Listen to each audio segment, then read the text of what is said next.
peut remonter un peu aux racines de la police, à sa naissance, qui non seulement coïncide, mais s'articule avec la naissance du capitalisme en France. Et ce qui est très intéressant, c'est que c'est donc dans la deuxième moitié du 19e siècle,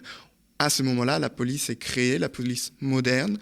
et à ce moment-là, il n'y a pas non plus d'explosion de la déviance. Ce qu'il y a, le fait marquant de cette période en France, c'est la formation de la classe ouvrière, et c'est contre elle que la police a été créée. Et c'est dès les débuts de la police qu'il y a un débat sur les violences policières, et c'est dès les débuts aussi qu'au sein des préfectures, on essaie de faire aimer la police par la population. Donc il y a aussi tout un effort de récit, de mise en récit, de communication qui est déployé dès le début. Donc finalement, ces observations historiques nous laissent plutôt penser que la vocation de la police,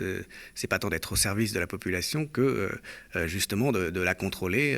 de la mettre au pas, en tout cas de l'empêcher de dévier d'une voie politique et sociale qui est imposée et qui est difficile pour les perdants, en quelque sorte. Ce qui est crucial, c'est que le capitalisme, en quelque sorte, engendre toujours des perdants systématiques, qui sont évidemment les travailleurs. Donc il est constamment menacé par sa propre progéniture, et c'est donc pour assurer un ordre inégalitaire que la police a été créée. Donc ça, c'est effectivement une constante du capitalisme. Alors ensuite, on a, selon les phases